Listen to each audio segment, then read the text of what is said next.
Hildegard Angel. Muito bem-vinda, Hildegard. Ei, Hilde! Bem? Como vamos? Como vamos? Prazer estar aqui com vocês todos. Oi. Né? Oi, Mauro, Odri. Muito obrigada por me convidar. Deixa eu começar aqui, já que eu te convidei, porque essa semana a gente teve aí a divulgação dos áudios do STM, né? E agora, ontem, mais recentemente, a declaração do presidente do Superior Tribunal Militar, dizendo que ele não teve a paz, foi estragado com tudo aquilo que foi divulgado. Um escárnio, né, com a memória, com a história recente do Brasil, uma história que é trágica e que, entre outras coisas, te fez perder teu irmão. Eu queria saber, e tua mãe, né? Eu queria saber o que você tem a dizer sobre isso, assim, porque o meu nível de revolta é tão grande que eu talvez não tivesse tranquilidade para falar sobre esse assunto.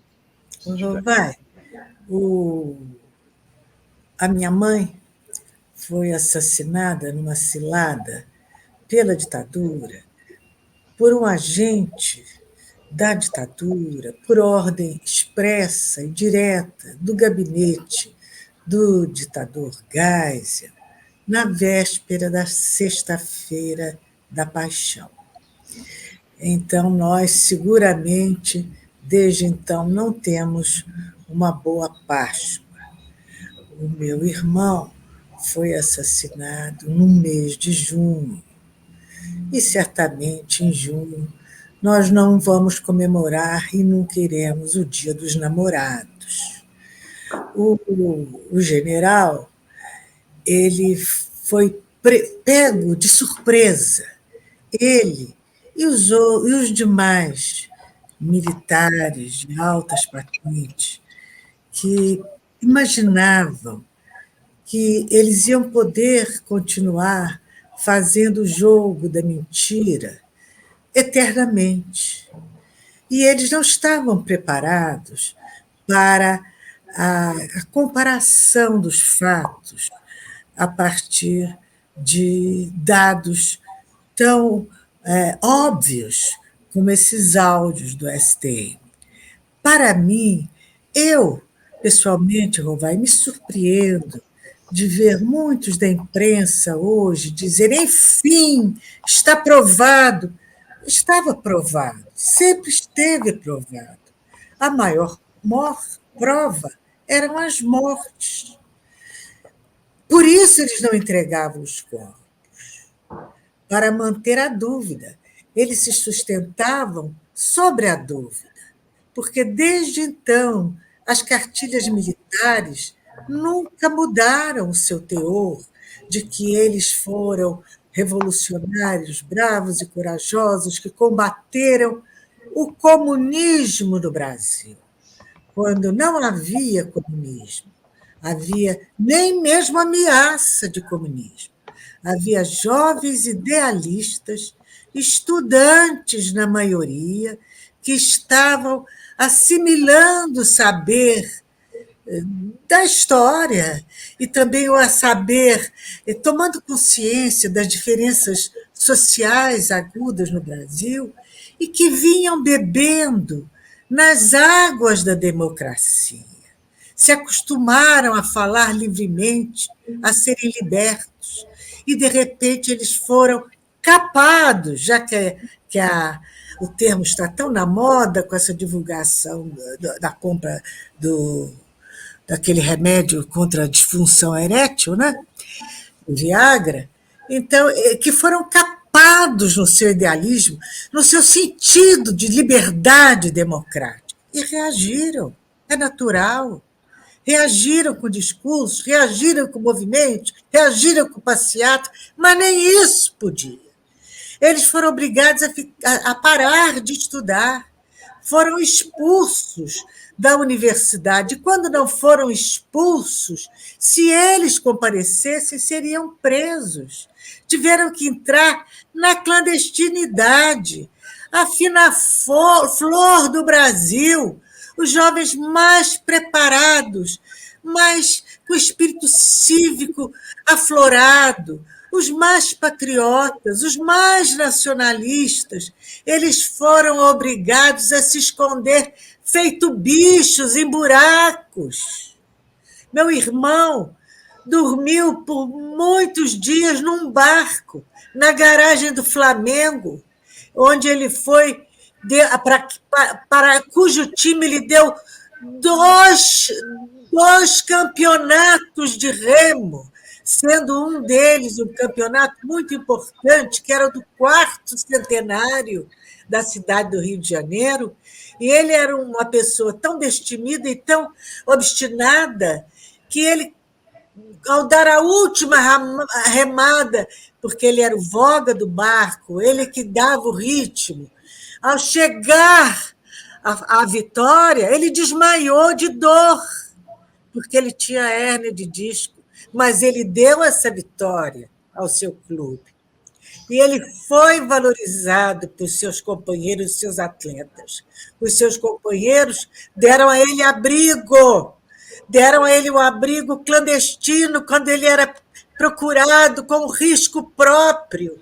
E ele saiu de lá, saiu daquele barco, ou na garagem, onde diariamente os companheiros levavam marmita para ele se alimentar, para não envolver os seus companheiros, porque a luta, ele é que havia abraçado a luta.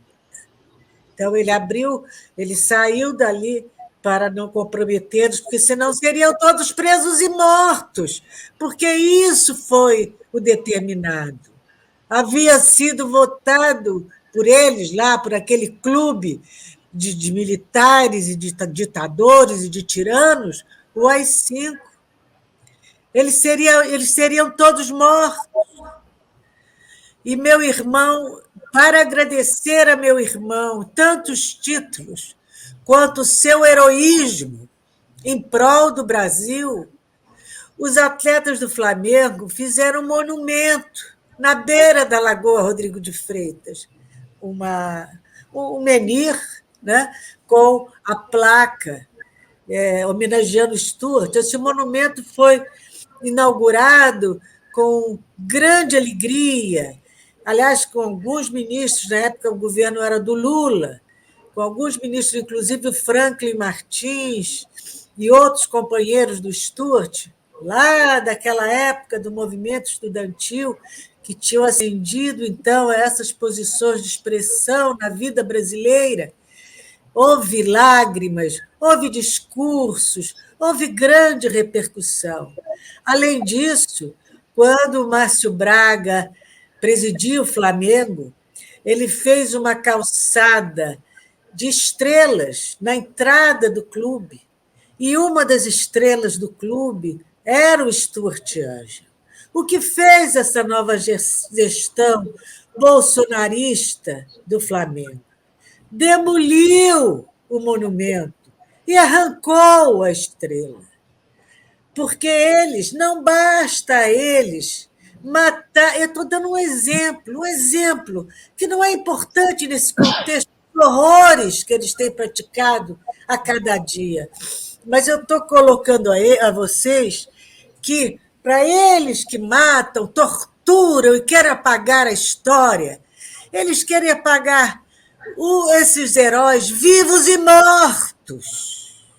Querem apagar a história, querem apagar a morte dos que deram a vida pela democracia brasileira, pela liberdade a qual eles estavam acostumados.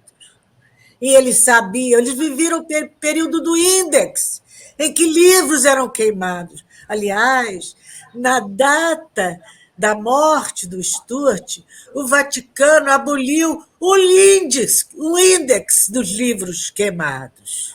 É muita história, é muito drama, é muita tragédia, são muitos simbolismos e muitos significados fortes que coroam a vida brasileira com uma coroa de espinhos.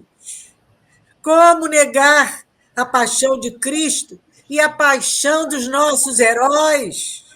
É isso que eu penso, Rovai. É isso que me escandaliza. E ver os jornalistas publicando isso como se fosse uma surpresa. Enfim, temos a prova. Sempre tivemos a prova. Não, será que nós não somos pessoas com...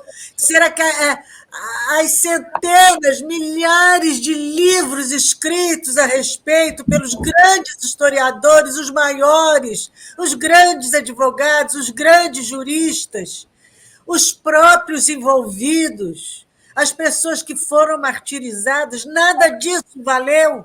É por isso, Rovai, que até hoje ainda há matérias, reportagens ainda deste último ano, em que dizia-se que Zuzu tinha que tinha morrido no acidente até hoje de causas inexplicadas. Eles vão lá no Google, colam coisas do passado, nem refletem. Depois de 3 comissões terem declarado, comprovado, até com testemunhos e perícia, a morte da Zuzu, que foi um assassinato. Então, é uma preguiça mental e é uma falta de interesse na nossa história e nos nossos heróis. Tiradentes demorou 200 anos ou mais, sei lá quantos, para ser declarado herói. Até então, ele era um vilão da vida brasileira. É isso que eles querem. São 100 anos de sigilo, são 100 anos de vilania. É isso que eles decretaram. Entendeu, Rovai?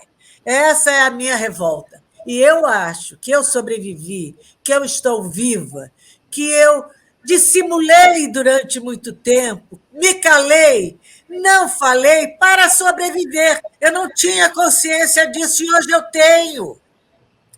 Porque ontem eu conversei sobre isso com o Bem-vindo Siqueira, ele falou da culpa. É a culpa de que quem morreu, viveu naquele período, sente de não ter sido torturado e morto. Então, esta responsabilidade nós temos, entendeu, Roberto? Essa estratégia da dissimulação, inclusive, é uma estratégia muito utilizada, né, foi muito utilizada por negros aqui na escravidão para poder escapar, né, dos seus algozes. E isso é estudado na antropologia. Mauro? E quando o seu irmão morreu, menino, jovem, 25 anos de idade, né, em 71, eu tinha apenas 11 anos. Quando sua mãe morreu, em 76, eu já tinha 16 e estava ingressando no movimento estudantil. E aí quero te dizer o seguinte, eles eram uma presença muito forte para a minha geração. Nós falávamos entre nós, jovens do movimento estudantil com 16, 17, 18 anos, 76, 77, 78, da dimensão trágica e cruel da morte do seu irmão. Ele era uma referência para nós naquele momento. E quando veio o impacto da morte da sua mãe, ninguém acreditou que era um acidente. Ficou evidente que ela tinha sido assassinada. Então, eu sou uma pessoa de São Paulo, apesar de ter família no Rio. Meu tio Alexandre Barbosa Lima, sobrinho, ele era uma personagem importante no Rio de Janeiro e vivenciou de maneira muito amarga também esse período triste, né? Esse período em que, nossa, como se chorava, né? Como se chorava naquele período. E me parece que o que você está trazendo é a dramaticidade de que trechos desse período, de que climas desse período, de que agressões desse período não estão apenas na história entendida como passado, estão na história presentificado pela volta dos que mataram seu irmão e sua mãe.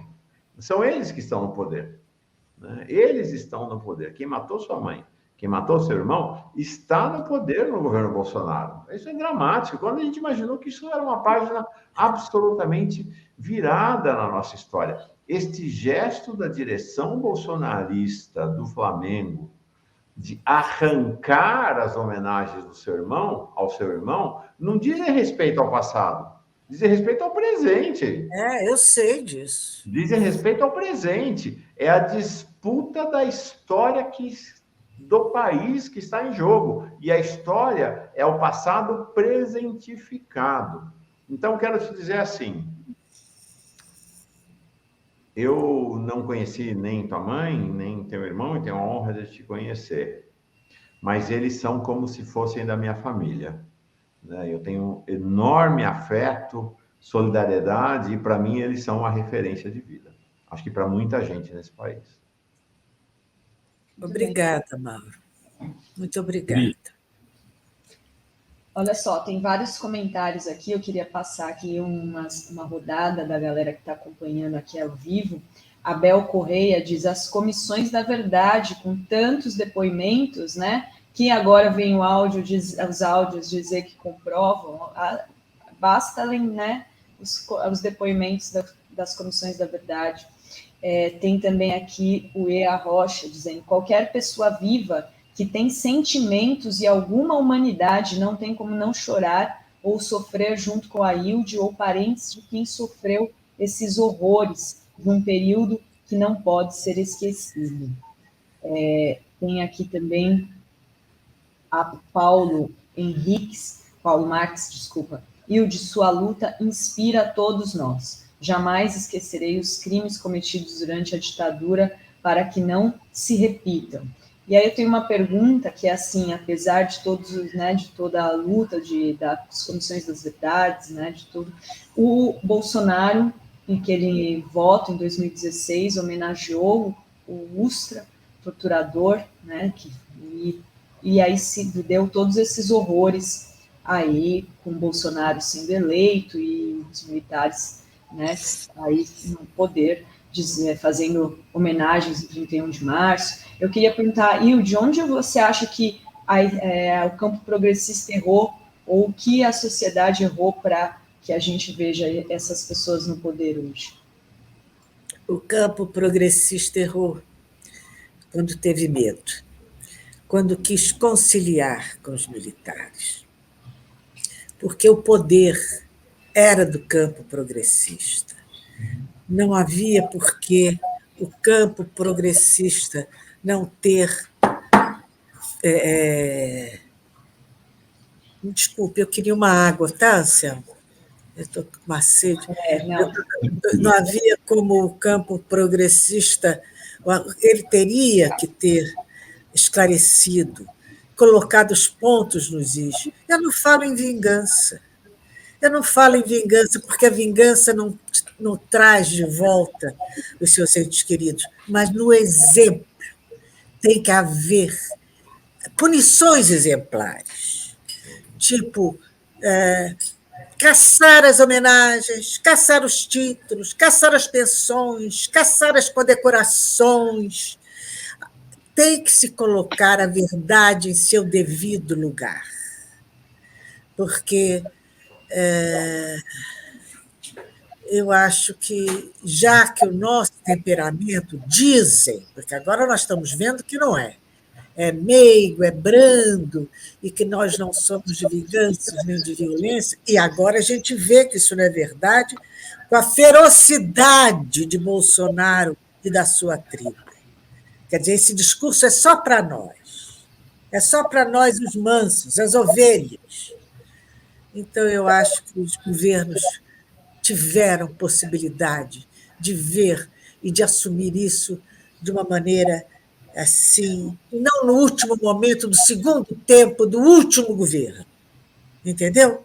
Tiveram muito tempo para revisar essa história, revisar os livros do ensino fundamental para contar essa história, colocar os nossos heróis e os nossos vilões na página certa, no capítulo certo, na palavra certa da história.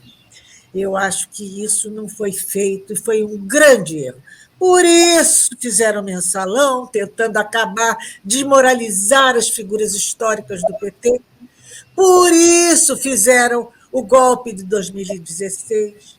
Por isso houve espaço para uma lava-jato, uma farsa a jato.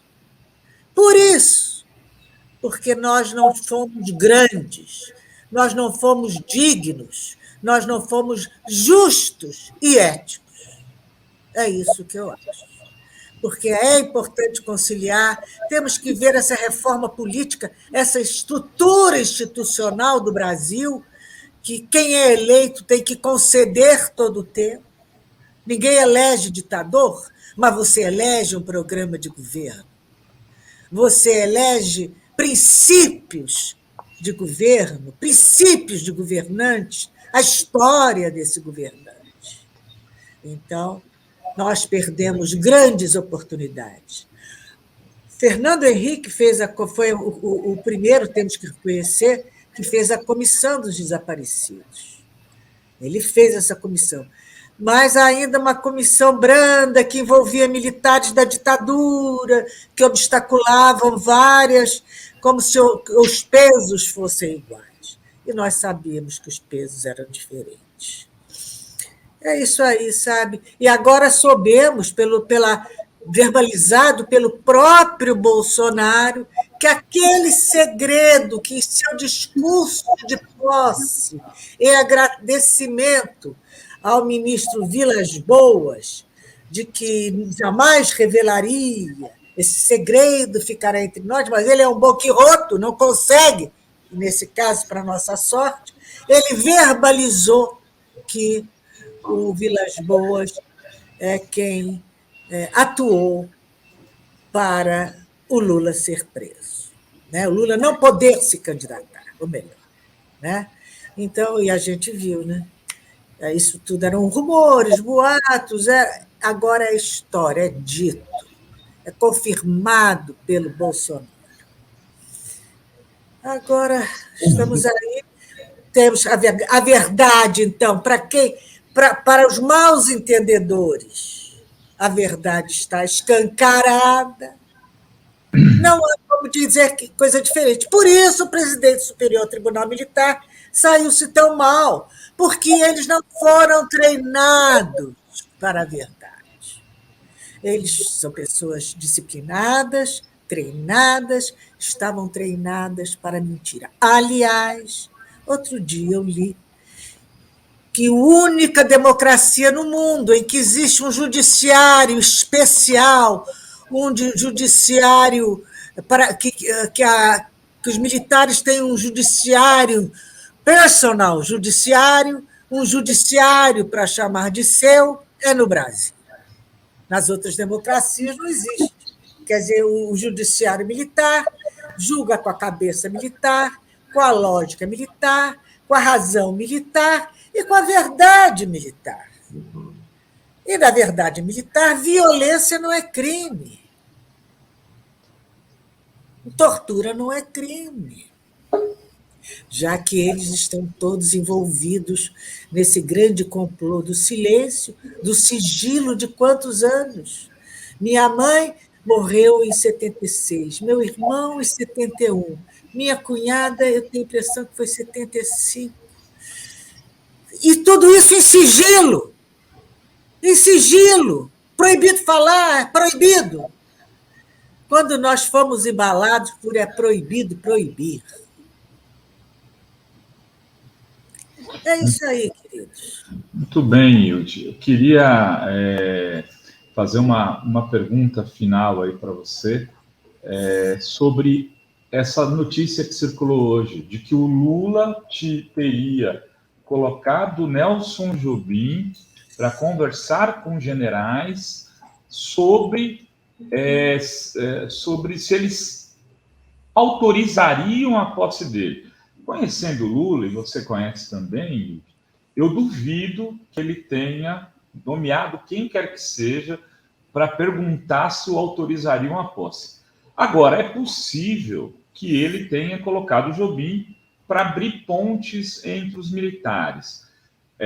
De qualquer forma, eu queria te ouvir, eu queria saber o que você acha. Eu acredito, vai, São 8.000 militares em postos de altos escalões, primeiro, segundo, terceiro, com altos salários, com altas posições, apesar de não terem qualificação técnica, muito menos experiência, pelo menos a grande maioria, temos visto isso para as atividades que estão exercendo. Eu acredito que o Lula é um homem de construir pontes, que ele é um homem de estabelecer pactos de conciliação, porque assim ele fez seus governos. Né? Ele não é um homem fechado a diálogo, ao contrário. Eu mesma já falei, escrevi, porque a gente, como jornalista, tem a liberdade de dar palpite, né? E escrevi que o Lula devia estabelecer essa ponte com os militares para chegarem a um entendimento. Porque os militares, ontem eu falei sobre isso também, o Peri Bevilacqua, general, tem uma frase dele, que o militar, que quando a política entra no quartel por uma porta, pela outra porta sai a disciplina e o bom senso e a sensatez. Exatamente isso. Então, os militares não são políticos. E eles estão tendo a consequência disso. Eles que conseguiram, durante tantos anos, sob um regime de censura fechadíssimo, esconder todos os seus pecados e pecadilhos, eles agora não conseguiram isso, porque nós estamos numa pseudo-democracia.